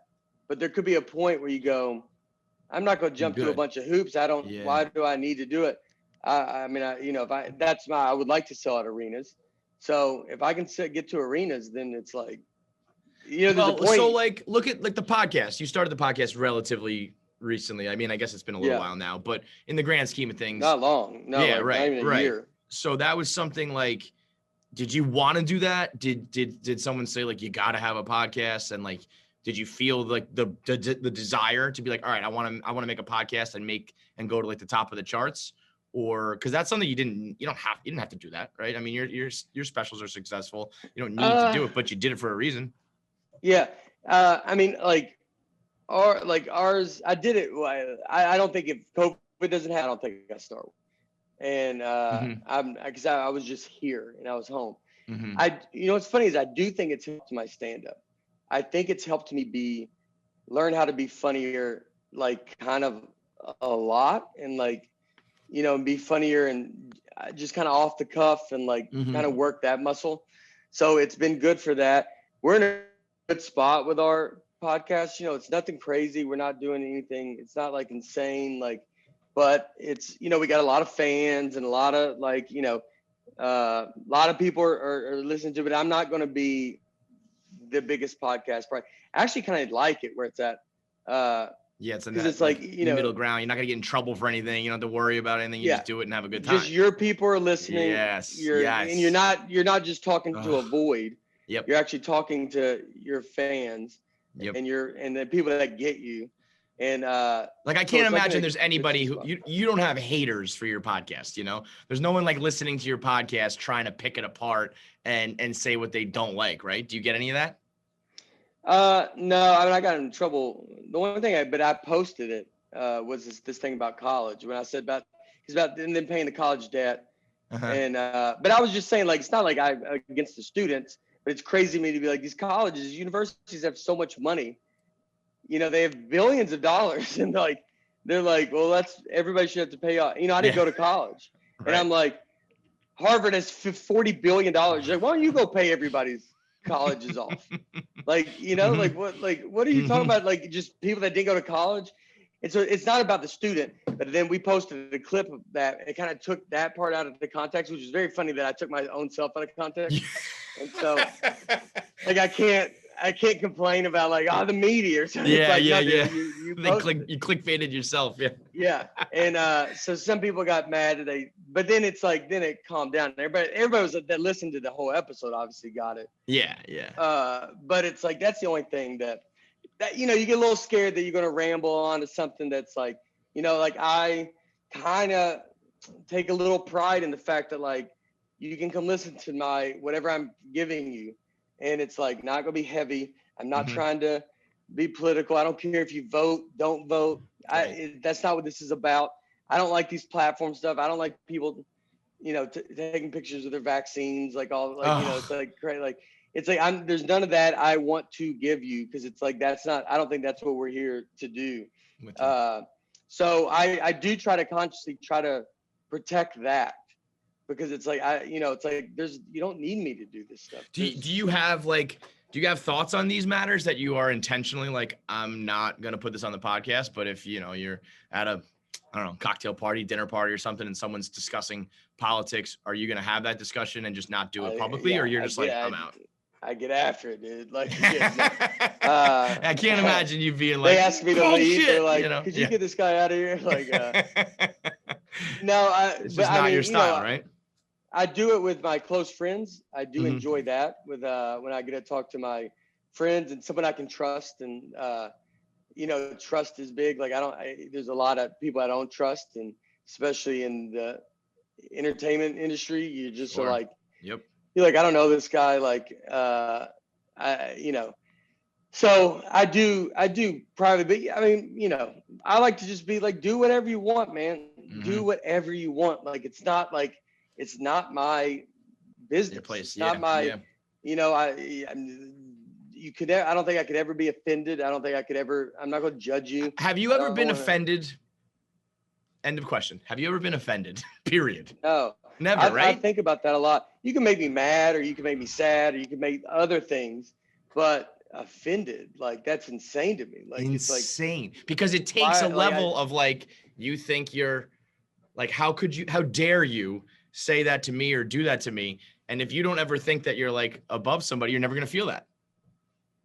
You have to be from Old Hickory or whatever to even be able to be offended. Now it's back. This is awful. I'm sorry, man. I mean, like being offended. Yeah, I would never. You have to. The only way you can be offended is by starting from a place of like, I'm better than you. You know what I mean? And if you don't ever feel that way, that's what I think. You can't ever be offended. That's how I take it. All of it is to go like, you think you're better than this person. You think this person's stupid. Yes. And so like, what breaks my heart, if I ever met someone and they thought that I thought I was better than them, it would crush me. You can think I'm not funny. You can hate me for, my opinions or whatever, but to ever be like, oh, that guy, like walk away from a conversation with me being like, that guy thinks he's better than me. If that happens like once, take me out. I don't want to be here anymore. I could never let it go. I went to a wedding once. This is when I very, very first started out blogging, and it was probably like the first time a fan ever came up to me, and he was like happy to meet me. And then he brought his wife over and he said like, yo, honey, this is the guy from that website that I always read. He's a lot funnier on the internet than he is in person. Yeah. And I was like, that's okay. All right, fine. Like, that wasn't nice. Like, I didn't enjoy that, but that I can live with versus like, if he walked away being like, ugh, he's like, he seemed cool, but I learned that he was really like a sanctimonious asshole. Sanctimonious is a good one that I always use. That's a good one. Sanctimonious. Yeah. That's a big one. So now do you think I'm an asshole for using that? I think you think you're better than me. I mean, that level of like self-deprecation, do you ever, I think I might have asked you this before, I don't know, because I've been to you a couple times now. It's a question I ask a lot of people of like, I've always been self-deprecating. And I think in the atmosphere here at Barstool, where everybody kind of gets compared to everybody else, I think I almost overdid it, where it was like, I used to kind of talk down about myself too much. I feel like where people started to kind of believe it, or they started to say it. And I would be like, well, wait a minute. I probably should have puffed my chest out a little more and been like, I'm doing pretty good, but it's just not in me. Cause I just like, that's my brand of humor and my personality. But there were times where I was like, I might have put myself down a little too much by having that be like part of, my comedy. Do you ever feel that way? Yeah. You have to balance it. I mean, I've told comics that are self-deprecating that are younger to me. And like when they start, and I'm like, you got to balance it, dude. You can't be sad.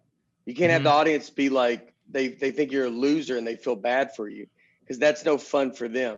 To be self-deprecating, but confident, right? In a weird way.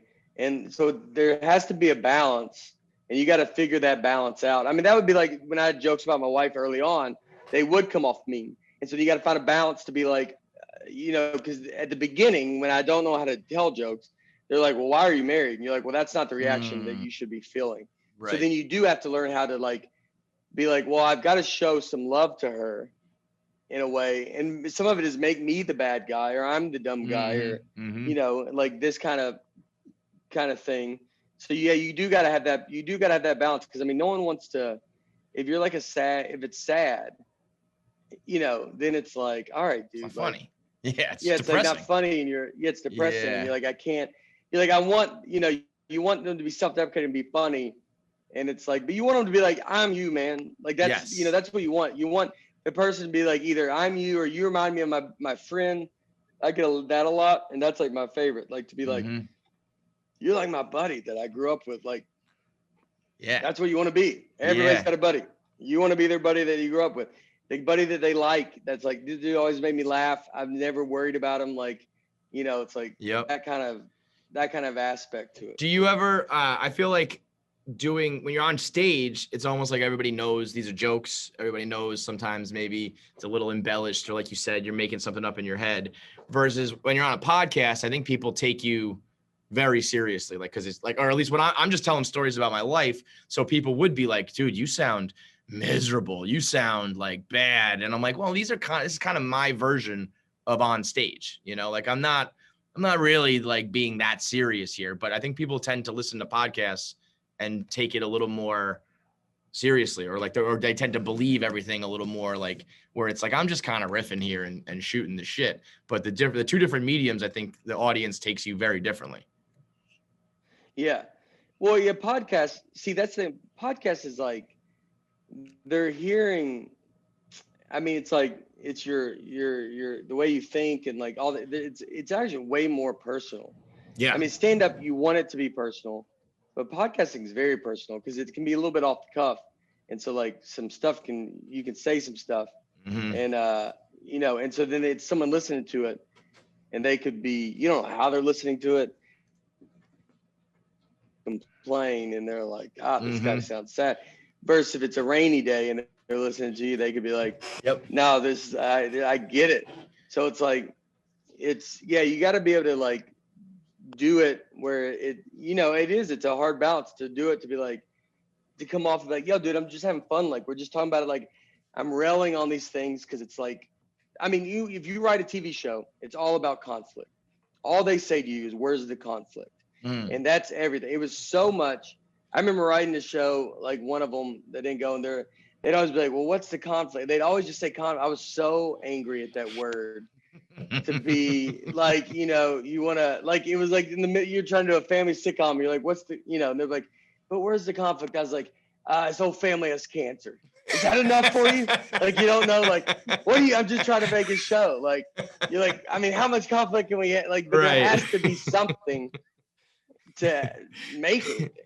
You know, they got massacred by an armed intruder. How about that for the season? He's got finale? a gun to his head to every scene. Is that what you want? Like a guy walks behind him with a gun to his head. Is that enough conflict? So is it weird for you to like, I can't imagine, obviously in my mind, you have made it to like the top of the game in comedy, and then to hear that you're writing TV shows and people are like, nah, like that's not funny or that's not good. I'd be like, are you fucking kidding me? You're gonna turn down like Nate? Like I think I can't think of anything that you would write that wouldn't be funny enough to put out there. But I guess it's just like you kind of start back at square one, being, you know, you're not a comic anymore, you're a TV writer. Right. It's a different skill. So that's a completely different world. I mean, you're now competing with this is the 18 years I've spent doing comedy. They've written TV shows for 18 years. They're gonna be much better at it than I am. And so once you get into that new world, you're the new guy over into that world. And I mean, you're hoping bring in an audience that you go, we want to invest in this guy because we do see that you have this audience that watches you. And so you do want to be, I don't know, you hope that that's what brings you the TV show. I mean, you look at a lot of people that get TV shows sometimes, comics, and look at Gaffigan. I mean, Gaffigan, when he got his show on TV Land, it was like he tried to do it on CBS, I think, and they said no, and then it just went to TV Land. I mean, he's selling out arenas. Like, you're going to be like, that guy's bringing an audience. Like, I never understood that. Like, but that's why comics I would think are good for TV shows, because it's like we have a built-in audience that you're bringing over. But your audience, like in the grand scheme of things, is nothing. Like it's, you know, you could have ocean. Too many people. Too many people is a lot of people. A lot. And that's a big thing if you have too many people watch something. But you go into like someone that like loves Brad Pitt and knows all his movies, like that fame. And then you're like, I'm a stand-up comedian. Too many people watch my special, and they're like, you might as well be fixing my car. You're a You might as well nobody. be a mechanic. Yeah. Like you're not even close to the reach that these. Look, the Super Bowl gets 100 million people, or is it even more now? Yeah, it's probably, I think it's like 130. Watch it, 100 million. Yeah, 130 million. I remember Kevin Hart's special came out. They said 22 million watched his special. Jesus, I mean, that's Christ. Super Bowl would jump off a cliff if it had that rating. And that's so many people for that stand-up special. Right. That's maybe the most ever in the history of stand-up. Yeah. But for the NFL, 130. I mean, you're like the numbers are all so doesn't crazy. doesn't that speak to what you were saying about when you finally want to just be done? Like, I guess it's about whether you want to do it. Like, do you want to write the TV show? Do you want to then do a movie? Do you want to keep going into these other mediums? Because you can get to the top of what you do, and then there's always just a whole other field where you're back at the bottom. Like, there's always going to be something to keep going if you want to. If the desire to do it is there. So the desire, like, I don't really audition for shows, and I haven't in a long time, because I did learn that, like, that I didn't like it. I didn't want to be just a person on a show. Like, I can only do this accent. I can really be me. Like, so, like, if someone maybe hired me to be me, I could do it. But, like, I'll, like, if I could, if I get something crazy, I'm not saying I wouldn't audition. Like, if it's something really cool, but, like, I'm not just hitting every audition out there. Like, that desire is kind of gone. Where it was there a long time ago, then I know that it went away. And so then I go, okay, like, you kind of learn that, like, you do grow past stuff. And so sometimes you do think, like, oh, I think I want that. But then I wonder if I got it, would I want it? Like, am I just getting it because I think I'm supposed to want it? And you got to sometimes think about that kind of stuff. So then so then maybe your goals just kind of like you're trying to make your goals not be, as wide, just gigantic thing. I'm trying to narrow the goals down to then be goals that can be reachable. Then I can put my whole mindset towards this goal. I would love to sell out Madison Square Garden. I started in New York. That would be just, it would just be a gigantic deal. I'm from here, but I do love New York. And, like, I learned how to be a comedian in New York. So, like, for me, I kind of look at that as like, all right, how do I get to that? How do I do it? It's not necessarily, it doesn't mean a TV show. Like, because that's, there's a lot of comics that are on TV shows that no one knows they do comedy. Being known as a stand-up comedian is a big deal. So, like, I've always wanted that. You want to be known, like, when you think of me, I'm a stand-up comedian. And, like, that's what I love. And so it's like, but stand-up comedy is how you sell that out. Like, being good and writing an act is how I would sell that out. Right. It's not going to necessarily be for being famous. People don't go by, like we're talking about Brad Pitt. If Brad Pitt said, I'm doing a show at Madison Square Garden, I don't know if he could sell that out. Like, right, because what are you going to do there? Yeah, of course. What are you going to do? I don't know if like, that stuff matters. I mean, Colin Quinn said it on that Comedian, the old Seinfeld thing. If anybody's ever watched that, they should go watch that on Netflix. So when Seinfeld was rewriting his act. But he's like, if Jack Nicholson got on stage, they'd give him 5 minutes of grace, and then they'd be like, all right, Jack, deal some jokes and get out of here. Yeah. Like, because there is that, you're like, everybody's like, wow, I can't believe he's here. And then but after a minute, you'd be like, all right, dude. That's enough. Yeah, we've seen enough. That's enough. Yeah. Enough. Do you think gotta have something to be selling? Do you have a time frame in mind? Like, do you think about when you'll sell out the Garden? Or is it just something that you, like, want to do eventually? Or are you like, by 2020, whatever, I want to do it, or something like that? I don't always try to put timetables on it because I don't know what's going to happen. Say, for instance, we talk about this show, but say I do get a show, and that derails my touring maybe for a little bit. So maybe that time, I don't want to hold myself to something. I just know the goal is there. And so I know I want that goal. So I don't, it's like, and I wouldn't say that I've had that be a goal it's not like 5 years ago, this was my goal, the goal. I don't try to put anything too far ahead. I don't want it to be, I got to feel comfortable to know, you know, I don't want to be like, well, that's crazy. You know, like I can't. But in my head, I think, I mean, I still have to do other things. I still need to probably sell out Radio City, you know, like there's stepping stones to go. There's a ton of tickets. Yeah. There's so truth, that could be more of a goal. But like, I don't know. I feel like recently I've just kind of been like, all right, like if I want to sell out the Garden, I don't think I sound crazy saying it. That's basically no, not at, well. That's why I asked you if you have a time frame, because I think you could do it. I don't know. I mean, I'm a big fan of your act, so maybe I'm skewed, but I don't think it's very far off, bro.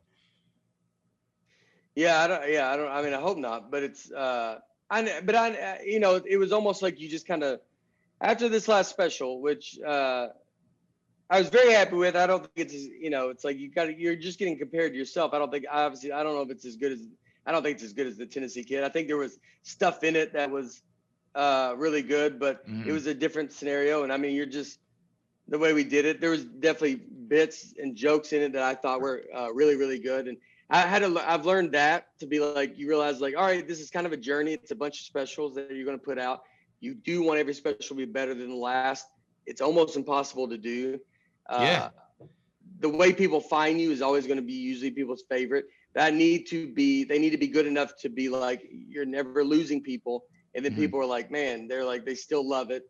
And it's a, you know, it's a library that you're kind of doing. So you're hoping to be like, when you're I mean, I think of it, I kind of compare it to sports in a way where it's like, you want to keep getting better every year. But I think as long as you're performing at a certain level in your prime, you know, you could be like, you know, LeBron in 17 had like his best year ever. And that doesn't mean that 18 and 19 were like bad. It's just like, well, that was his MVP caliber year. Yeah.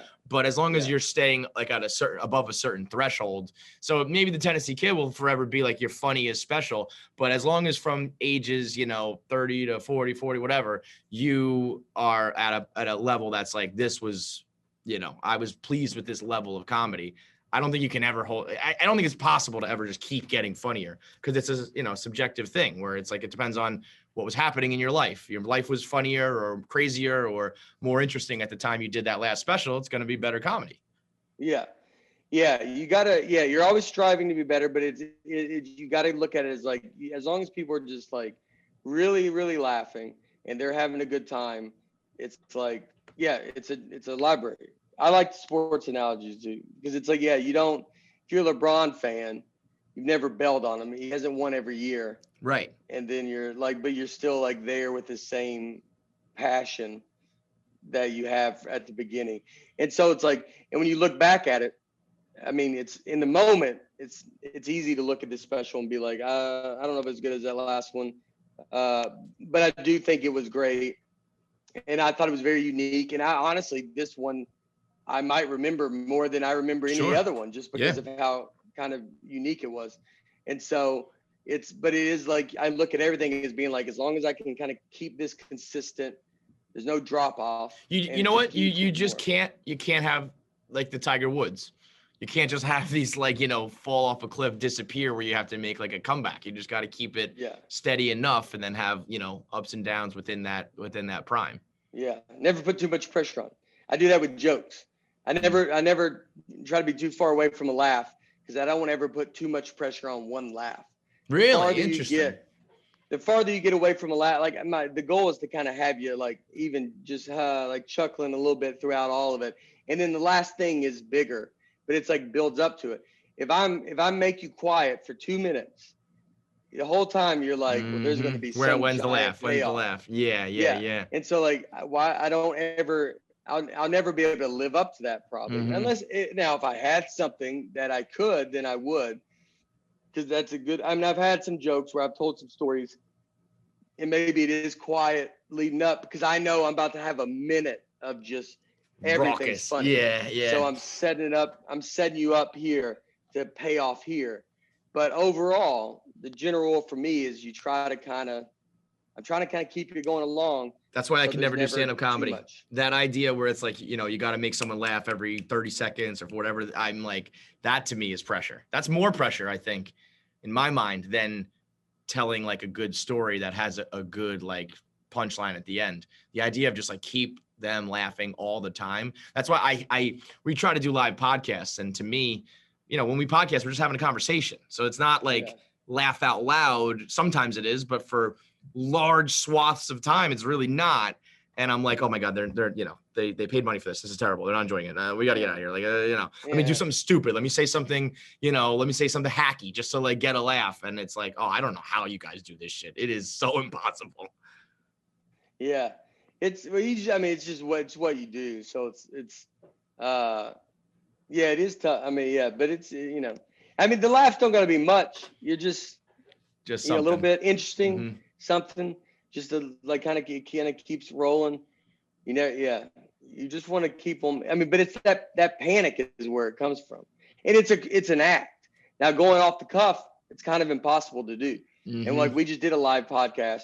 And so it was interesting to do a live podcast with that audience there because I had that same kind of panic. And so I'm just like trying to be very funny to get something out of this crowd because you're like, this is too, it's weird to just be having a conversation. So it's tough. That is very tough. The amount of guys that I've met, it's changing over the years because so many people have podcasts now and you do so many guest appearances that you get good at them. But we'd have guys on early on, 5-6 years ago, who would like stand up killers, murderers. Like I've never laughed so hard in my life. And then we'd have them on the show and I'd be like, oh, I don't even know if we can air this, man. Like, because the conversational skills were just like really not there. Where I was like, oh, so you need to just be reading setups and punchlines and like, that's it. That's all you can do. And I think the podcast world has kind of like brought some of that together where it's like, it's an act, but it's also, a little bit of like your real life and you're just kind of riffing and talking and crowd work and all that kind of shit. Well, I've tried to get better with it specifically from doing your show. Like, because I remember, seeing stuff. People would always be like, say I'm boring. Like when I would do your show, or really? like not your show specific, but all podcasts. Everyone that I would do, they would always be like, well, I'm boring. And so then I honestly try to, I've flipped the switch to be like, all right, I need to try to be, not when it's like something like this, but like when I'm doing your other podcast where it's like, are you trying to be funny and you're trying to do like whatever? It's like try to make more jokes and try to have something that you're kind of going with. And if I'm doing something that, it's like, I don't know, it's like you're performing a little bit. Did like try to, you're performing. So it's like, maybe I'm taking this too relaxed and maybe I'm right. Cause even when you get criticized online, you can't take it all, but sometimes you do need to be like a little aware, like, all right, yeah, maybe, you got to know when to go, like, they're just complaining to complain. All right, well, maybe I have been a little boring on this show. And I know my voice is like a little monotone. And so maybe it's not like, I'm not being as funny as it should be. And someone listening to this is like, I don't know who this guy is. Yeah. So I constantly try to think. I think the first time I did actually kind of constantly change it was, maybe a couple times ago on your really that's interesting to me because I think what I've said about you, and I always feel awkward saying it to you because it's just strange, but I feel like the way that voice, that cadence, the accent, your weird eyes, all that shit, it's like everything you say to me comes across funny because of those things. But I guess but like you've watched, now you know me, like it's like it's like a little different, I think. And I think if I'm talking to the person, you got to think someone listening, like separately. Yeah, just audio. Yeah. Like that audio, or whatever they're doing, like that to that person, you got to, it's like, well, I got to get that person.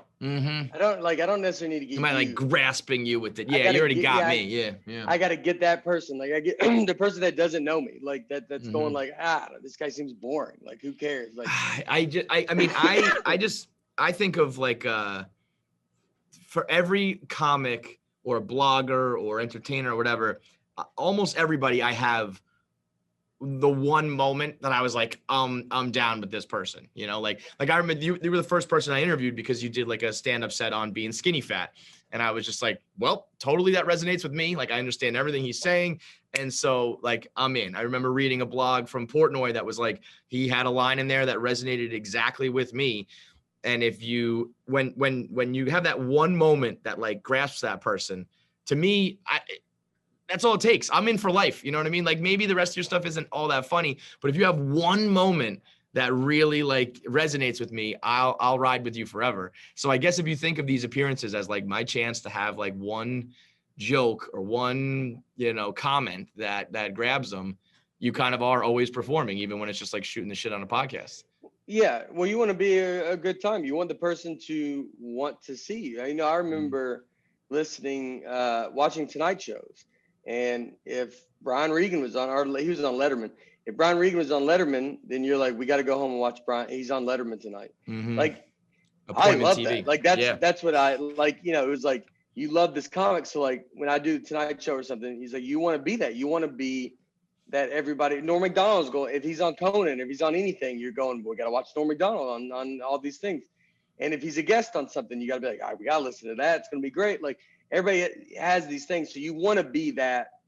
So when you come on, you do get to be like, you want to be the fun guest. You want to be like, yeah, but see, like, with you, what's interesting with you is like, I find you to be the funniest. Like when you were on Rogan a couple weeks ago, when he started talking about dinosaurs and you were like, and he point blank asked you, like, I think he said like, T-Rexes had feathers, and you were like, really? And he was like, yeah, you don't know that? And you were just like, yeah, man, I don't think about dinosaurs much. And to me, that was as funny as any punchline you've like ever said in your life. Just like the deadpan delivery of like, I don't think about dinosaurs, man. And like him just talking UFOs and aliens and all that. And you were just, keeping up with the conversation, but kind of being like, I don't know what the hell this dude's talking about. That to me is funnier than, any like delivered punchline. But maybe that's just the way I listen to things. Maybe that's just what. Well, but if you get what my your humor, I do. Yeah. And so like if you're looking, so it's like and that's something you gotta like learn to do, is like to be like, if I got to get someone into my rhythm, Mm-hmm. like how what I do, and so then they take everything. Is that funny? And that's when you can do that. That's when everything you say becomes funny. Like I remember Louis C.K. saying that a long time ago. Like he was, someone asked him like, do you bomb or something? He's been doing comedy for 20 years. He goes, he's like, everything I say now is funny. Because it's like, yeah, because we all know him. Yeah. And so now it's not even arrogant. It's just being like, yeah, dude, aware. He's done it that long. He's very aware. That's like, yeah, man, I know that I can get but you also got to be aware that because your comedy can get sloppy then. Yeah. Because then you're getting laughs for something that would never have got laughs before. So you have to know, all right, they're only laughing at this because they like me. And I think that's didn't Steve Martin like famously stop doing? I think it was Steve Martin. He said he was doing a bit, but like the microphone wasn't even working or something, and like the crowd was still roaring, and he was like, I'm not even doing the joke, guys. And that's when he was like, I can't even do. I'm too big to do stand up, which is like a crazy thing to accomplish. And it's kind of true, It's like but so you're aware, like that you have gotten to a place where you're always going to get laughs and you're always being funny. And like, you want to get the new audience. You want a new person who's never heard you to like you. But for the most part, you understand the formula, you understand your act and all that you just always know you're going to be funny now. Yeah. I mean, you worry. I mean, I still have jokes not work. I mean, if they're, like when I go do these new jokes, because right now I'm doing this new hour. And so when I do it, I can tell like, all right, this stuff's really good. I can tell the stuff that's kind of whatever. And you can fill it out. You do know that, yeah. But even that whatever, you're not like, you don't feel like you're bombing anymore, do you? No. Yeah, that's so cool. Yeah, no, like people always talk about it too, like heckling. Like, I don't want to knock on wood. I don't want to deal with a bunch of hecklers, but like I've never dealt with a ton of hecklers in my life. I have, but it's usually a situation that I'm in. Like I'm doing a show at a TGI Fridays in New Jersey. Yeah, you're gonna get some hecklers. Yeah, you stink. You're like, yeah. I mean, I'm at TGI Fridays in New Jersey, dude. I don't think I'm bragging, Like, I mean, are you still doing? I feel like you got a certain level now. You're not doing that, right? No, yeah, not doing that. No, but like, so are you? Would you? Are you only doing theaters now? Is it at a point where you like have to be at a certain capacity? Yeah. Now, well, that's what's interesting is I'm very excited to see what's going to happen after this. Like it's like I just went to Austin, Texas, has a new place called the Creek in the Cave, and it used to be in Long Island City, and she moved to Austin. It's a great, great room in Austin. I went down there and did that for her. And that was like, that's the stuff that you can kind of tell to feel like, all right, how are we doing? Like I posted one post and 4 shows sold out. Just one Instagram story. And then these sold out. So it's like, I'm doing comedy clubs now at half capacity to build this new hour, but yeah, it'll be theaters. So whenever theaters can open full capacity, we will go, hopefully August or September. And so I will be into theaters, and you start seeing like, what do those theaters look like? Are they, a lot of them will be, they're like 1,500 seats. We might be doing one somewhere that's like 5,000 seats. It depends on the market, depends on, it's like doing this second special. I can tell there's a difference. I can tell just, you can tell with like just being out. You know what I mean? Like you can probably. Oh yeah, for sure. Like if you're being recognized or people you are eyeing you up and shit. Yep. It's more than it ever was. It's not like you're at a point now where you're like can't believe it. I mean, you always can't believe it. It's all. I'm with you. It'll always be weird to me, but it also is. I'm used to it at the same time. I never take it for granted, but yeah, you're literally get a little more used to it. You can tell just when. I don't like when you talk to fans after, we had someone come back in the green room that just kind of figured her way back there and then wanted a picture and like that kind of stuff where you're like, that wasn't happening. Right. Right. That's interesting. A couple of years ago. Yeah. So like, you can just kind of tell like some stuff kind of happens like, right. And you're like, all right. And then, so it's like, that's why I'm very curious to get back out in these theaters to be like, see the difference. But I'm doing Miami Improv in Naples, Florida in May and June. Miami, couple shows are sold out, maybe almost 3, and the other ones are not there yet. It's a very tough market. That's like I've learned like it doesn't mean I'm going to go do good everywhere. Naples, Florida. I got maybe 2 shows sold out, 3. I'm doing 6. The other ones, I got some that have like 20 tickets sold. Because I'm in Naples, Florida. And it's just not your demo, not your scene. Yeah. Yeah, it's like, how many people are going to be there that are going to really know me? Like, I don't know if there's going to be, you hope it to be everywhere. So you do go to these other markets, and it's actually good to go to those markets now, even in these clubs, to kind of build a presence. Just to be like, you hope you do really good on the show, and then they go to all their friends. I think I've been a stronghold there. Yeah. Yeah, I've been a very word of mouth comedian. Like, so it's like I get a lot of like, I remember doing a joke for the COVID being like, I know like a lot of you are here being like, and you all brought someone. And then, the pressure, because those people have as much pressure. They don't know who you are. Yeah. Like, I swear he's funny. I swear this guy's funny. You're going to love it. This guy better be good. Yeah. I think what's interesting for me is like, for the first time in my career, I'm getting people who recognize me from the Instagram videos, and they'll be like, you're the 1 Minute Man.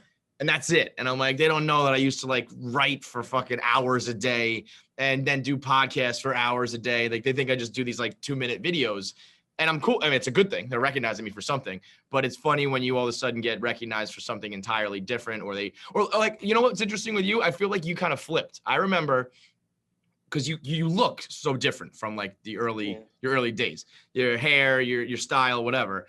And I feel like when I showed people, there were people who knew how you looked in the beginning of your career, and I would show them like your new special, and they'd be like, oh wow, like he's got the bomber jacket on, his beard looks nice, he cut his hair, he looks like that. And then now it's the opposite, where I'm like, do you know this is what it used to look like in the beginning? And they know you from the new look, and they don't know the old look, which I think is a good thing, right? It's like you've flipped and you've gotten so much more fans as time has gone on.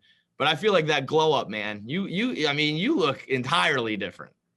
I know. Well, it was. What was that like? Your wife told you like you got to cut your hair, dude.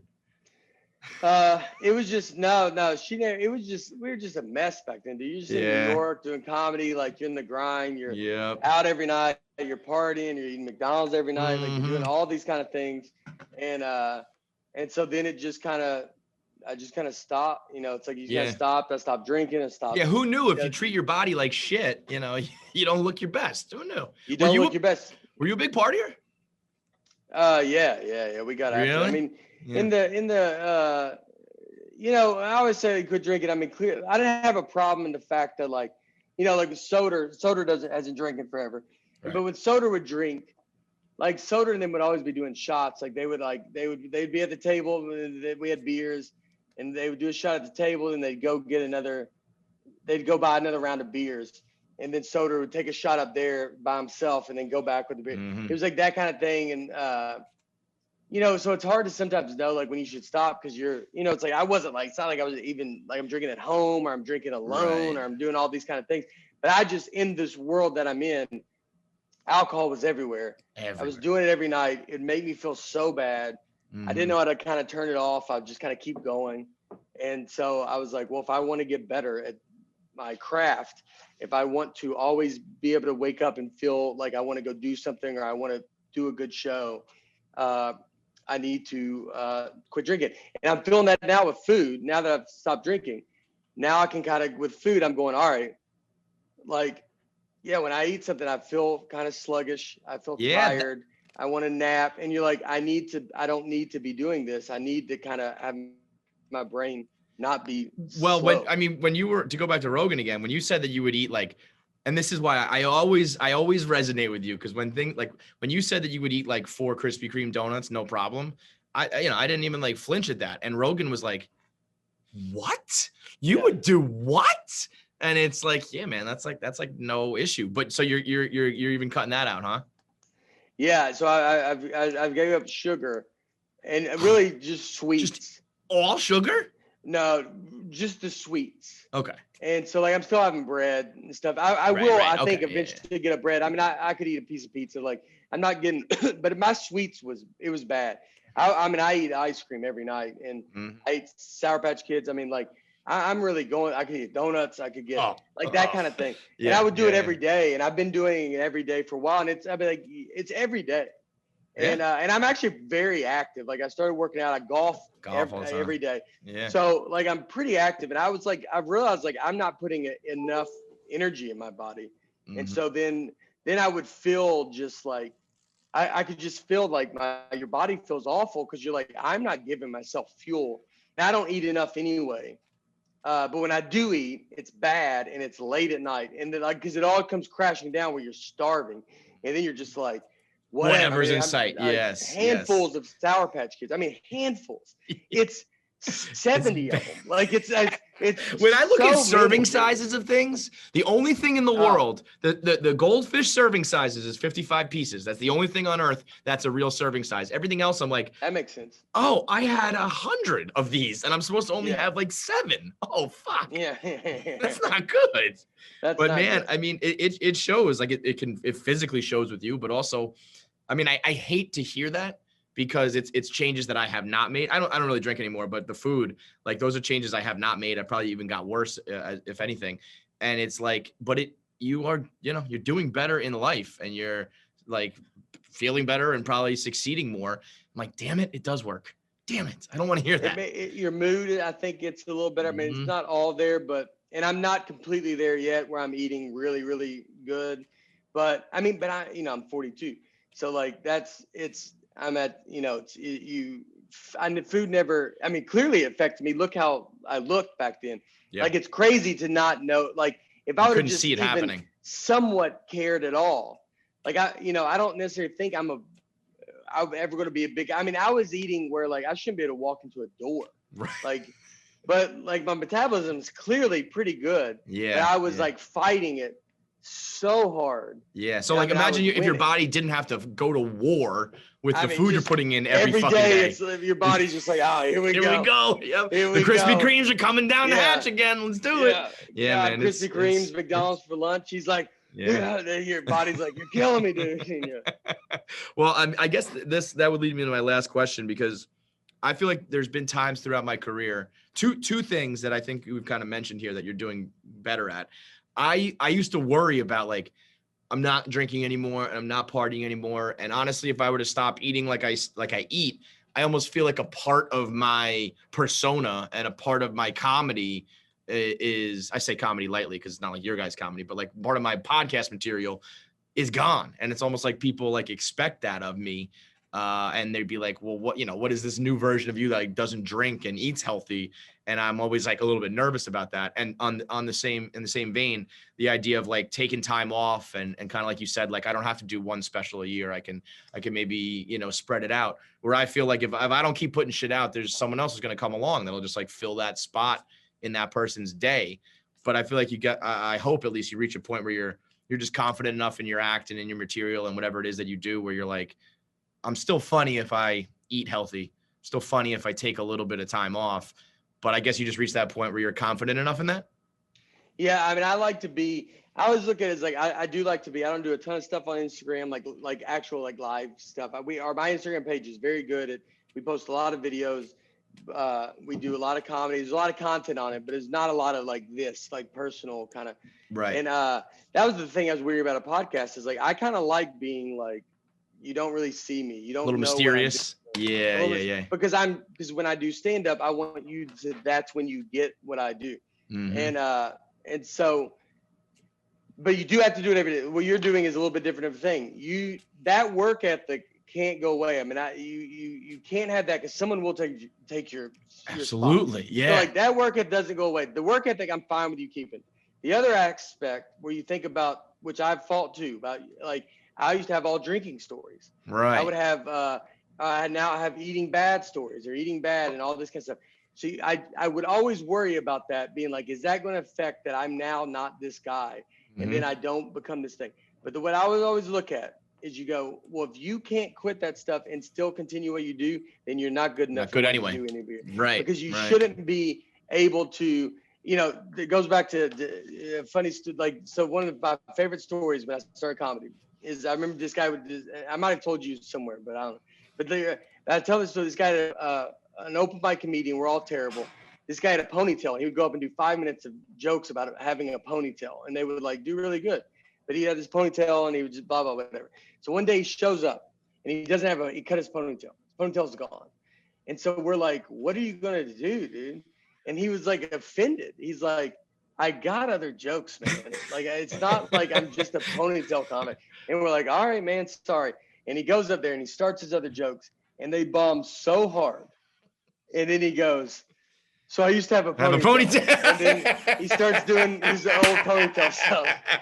And I remember, I was like, I don't want to be that.